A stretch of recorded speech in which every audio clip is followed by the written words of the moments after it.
जय हिंद दोस्तों, मैं हूं मेजर गौरव आर्य और आप देख रहे हैं मेजरली राइट। पिछले साल याद है आपको अगस्त में क्या हुआ था?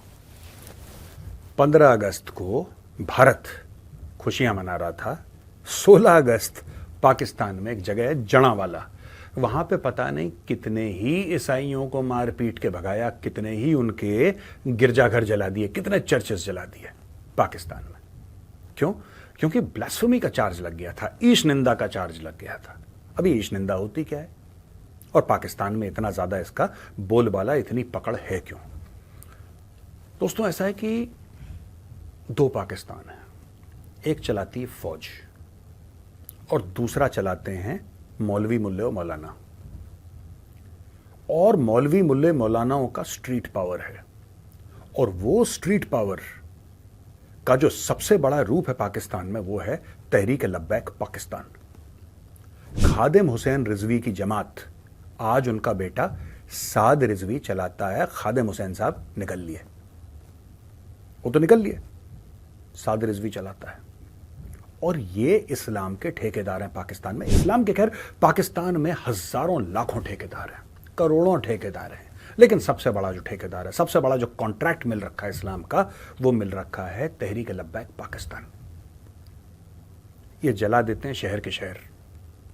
आपको याद है ना, जब फ्रांस में प्रॉफिट मोहम्मद के खाके फिर से बनाए गए थे और सर्कुलेट करे गए थे, इन्होंने लाहौर में आग लगा दी थी। फ्रांस जाने के लिए पैसे नहीं है, इन्होंने बोला कि ठीक है, गलती फ्रांस ने करी है, चलो पाकिस्तान को जला देते हैं, बहुत बढ़िया बात है। एनीवे, यहां पे क्या हुआ अब, और आज की तारीख में मैं आपसे ये बातें क्यों कर रहा हूं? पाकिस्तान में फिर एक गेम हो गया दोस्तों। एक ईसाई आदमी, उसके पीछे लोग पड़ गए, उसका घर फूंक दिया, उसकी फैक्ट्री फूंक दी और मार मार के उसको बेहाल कर दिया।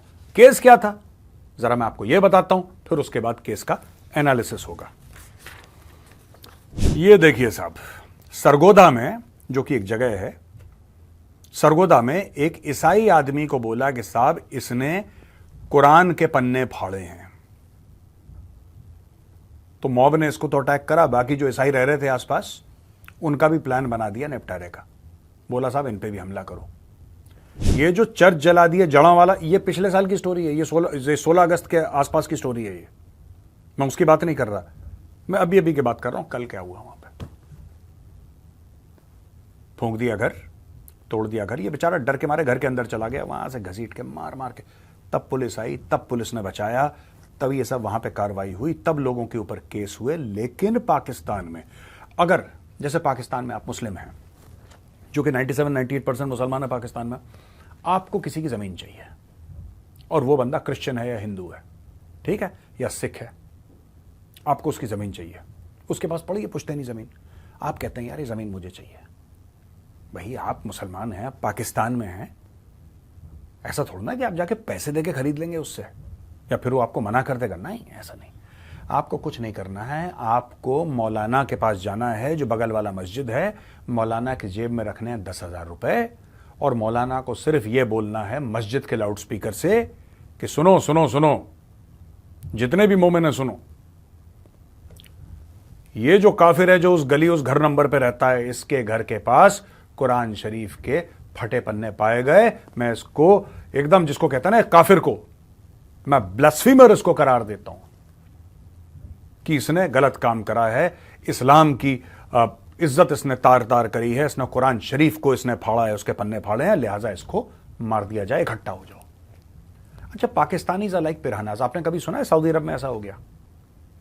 आपने कभी सुना है यूएई में ऐसा हो गया?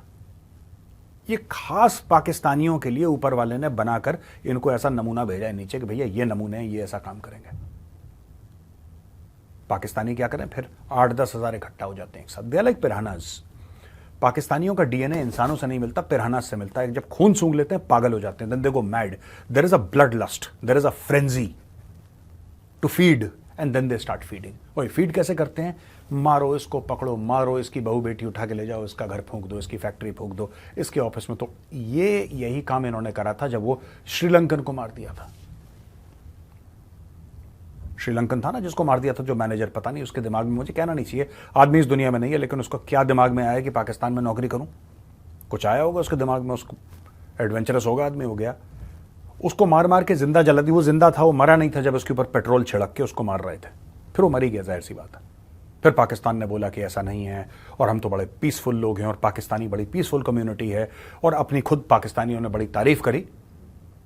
आज तक ये नहीं पता लगा कि किसने जलाया, कौन जेल में गया, क्या, कुछ नहीं, कुछ नहीं। अब ये देखिए इस केस में तो इसको मारा। Burned pages of the holy Quran were found near an electric pole and the houses of Christian family in Mujahid colony. Colony का नाम भी मुजाहिद कॉलोनी, इनको तो बेड़ा ही करके। पाकिस्तानी को कॉलोनी का नाम मुजाहिद कौन रखता है यार।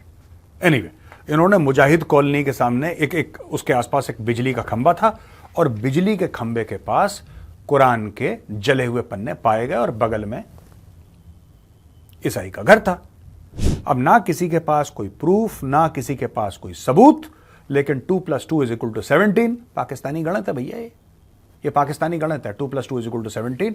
उसने बोला कि हाँ, इसका घर यहां पे, इसका घर यहां पे, टेलीफोन पोल है, plus minus divided by into up down, मारो उसको। कैलकुलेशन कर लिया, उसको मार पीटने पे आ गए। उसकी हत्या हो जाती, ये पुलिस आ गई बीच में, और एक बहादुर पुलिस वाले ने जान बचा ली, वरना वो गया था भाई। वो नहीं बचना था, उसका थैंक यू हो जाना था, उसका गुड नाइट हो जाना था। अब देखो, रेजिडेंट्स इंक्लूडिंग इरफान गोंडल है और टीएलपी एक्टिविस्ट्स, इन्होंने बोला कि 74 साल के ईसाई आदमी ने और उसके बेटों ने कुरान के पन्ने जलाए। अब मैं पाकिस्तानी मुसलमानों से एक बात पूछना चाहता हूं, पाकिस्तानी मुसलमानों से, खासतौर से टीएलपी वालों से, यार एक बात बताओ, किसी भी माइनॉरिटी वाला जो बंदा है, जो हिंदू है, ईसाई है, सिख है, उसका दिमाग खराब है? उसका दिमाग खराब है क्या कि वो ऐसा काम करेगा पाकिस्तान में? आप खुद सोचो, इंडिया में मेजॉरिटी हिंदू हैं। इंडिया की बात कर लेते हैं, मेजॉरिटी हिंदू हैं यहां पे, मेजॉरिटी 83-85% हिंदू है यहां पे इंडिया में। आपने किस हिंदू को देख लिया ऐसे जलाते हुए? आपने देखा किसी हिंदू को कि किसी हिंदू ने बोला है कि हम कुरान शरीफ की बेगुरमती करेंगे या इंसल्ट करेंगे या जलाएंगे? इंडिया में तो नहीं हुआ ऐसे केस।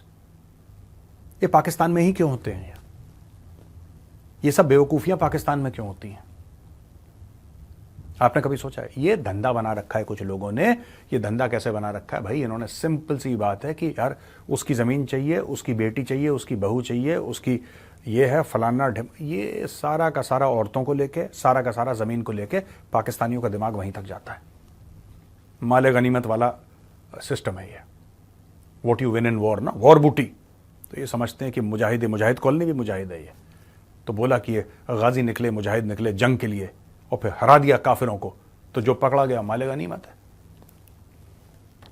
इसकी छोटी सी फैक्ट्री वगैरह थी जूते बनाने की, निपटा दी पूरी फैक्ट्री। एनीवे, फिर ये heavy contingent led by DPO Asad Ejaz Malhi, ये वहां पे आए, वाटर कैनन और बेटन का इस्तेमाल करके डिस्पर्स करा, और अनडिस्क्लोज लोकेशन में इसको ले गए। आईजीपी पंजाब डॉक्टर उस्मान अनवर ने क्रिश्चियन कम्युनिटी के मेंबर्स और मुस्लिम उलेमा के साथ एक मीटिंग कराई, और वहां पे बोला कि हम लोग इसको इन्वेस्टिगेट करेंगे, ब्ला ब्ला। होम सेक्रेटरी नूरुल अमीन मेंगल ने बोला कि जस्टिस विल बी सर्व्ड, यानी कि कानून की बालादस्ती जो है वो कायम होगी, और सब के सब जितने भी लोग हैं उनको बताया जाएगा कि आप कानून फॉलो करेंगे।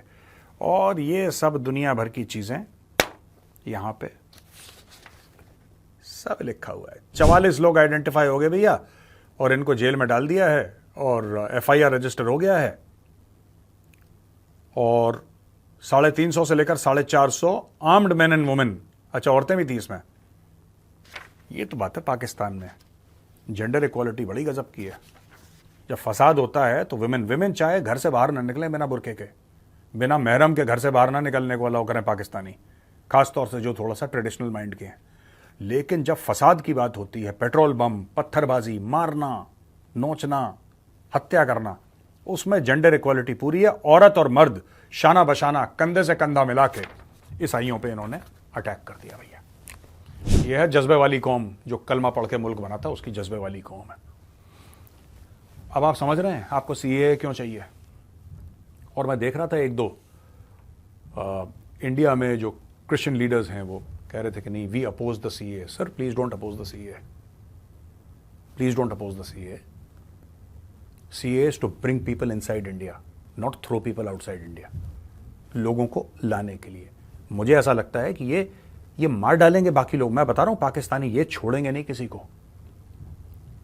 ये ऐसा सांप है जो सारे जानवरों को खाएगा, सारे इंसानों को खाएगा। फिर जब सारे मर जाएंगे और उस पिट में, उस गड्ढे में सिर्फ सांप बाकी रहेंगे, फिर ये जो सांप है ये अपने बच्चे को, स्नेक्स ईट देयर ओन, पता है ना आपको, स्नेक्स ईट देयर ओन, ये उस प्रकार का सांप है। पहले ये सारे नॉन मुस्लिम्स को मारेंगे वहां पे, और जब सारे नॉन मुस्लिम्स मर जाएंगे फिर ये आपस में एक दूसरे को मारेंगे, because that is the nature of the Pakistani state. ये नफरत की पैदाइश है Pakistani state. It was born out of hatred, it was not born out of love और आउट ऑफ रेवोल्यूशन और out of a freedom struggle. No, it was born out of hate. Pakistan में क्यों ऐसे क्राइम्स इतने ज्यादा होते हैं? Because that nation was born out of hate. आपने छोटे छोटे बच्चों को पाकिस्तान स्टडीज से यही सिखाया है कि हिंदू जो होता है बुरा होता है, ईसाई बुरा होता है, फलाना ये होता है, फलाना। जब आप छोटे बच्चों को ये सिखाएंगे तो बड़ा होके वो क्या बनेगा? वो खादिम हुसैन रिजवी बनना है, उसने साद रिजवी बनना है। अगर थोड़ा सा और ज्यादा पागल हो गया तो शेख रशीद बन जाएगा, या वो बन जाएगा, क्या नाम है वो बद्दोबद्दी वाला, क्या नाम है उसका, वो बद्दोबद्दी चाहत फतेह, या वो बन जाएगा, क्रैक बन जाएगा वो। ऐसी पैदा करने तुम लोगों ने लोग यार।